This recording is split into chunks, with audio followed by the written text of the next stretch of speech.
Hi friends, good morning. திரும்பவும் நம்ம அமிர்தநாராயண பெருமாளோட ஹிஸ்ட்ரியை பார்க்க போகிறோம். துர்வாச முனிவர் பெரிய யாகம் ஒன்று நடத்தி அந்த யாக பிரசாதத்தை இந்திரன்ட்ட கொடுத்தாரு.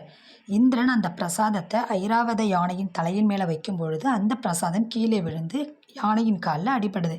இதை பார்த்த துர்வாச முனிவர் இந்திரனை சபிக்கிறார். இந்திரன் மிகவும் வருத்தமுற்று துர்வாச முனிவரிடம் விமோச்சனம் கேட்கும் பொழுது, நீங்கள் திருக்கடலில் எழுந்திருக்கும் அமிர்தநாராயண பெருமாளையும் அமிர்தவள்ளி தாயாரையும் வணங்கி வரும்பொழுது நீ இழந்த அனைத்து செல்வங்களையும் பெற்று வாழ்வில் இன்புறுவாய் என்று கூறுகிறார். இன்னமும் இந்திரன் அமிர்தநாராயண பெருமாளை வழிபட்டு வரதா வரலாறு இருக்குங்க. தேவர்கள் பார்க்கடலில் அமிர்தம் கடையும் பொழுது மகாலட்சுமி தாயார் தன்வந்திரியாரும் தோன்றினதாகவும் வரலாறு இருக்குங்க. அப்படி தோன்றின மகாலட்சுமி தாயார் மாலையுடன் விஷ்ணுவை திருமணம் செய்து கொண்டதாகவும், தோன்றின தன்வந்திரியாரை இந்த அமிர்தநாராயண பெருமாள் தனது நெற்றியில் இடம் கொடுத்திருப்பதாகவும் வரலாறு இருக்குங்க.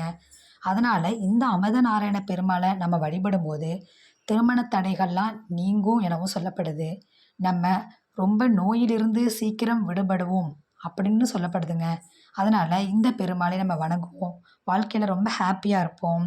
இந்த சேனல் பிடிச்சிருந்ததுன்னா சப்ஸ்கிரைப் பண்ணுங்கள், லைக் பண்ணுங்கள், ஷேர் பண்ணுங்கள், பெல் ஐக்கானை கிளிக் பண்ணுங்கள். நெக்ஸ்ட் வீடியோவில் பார்ப்போம் ஃப்ரெண்ட்ஸ். பாய்.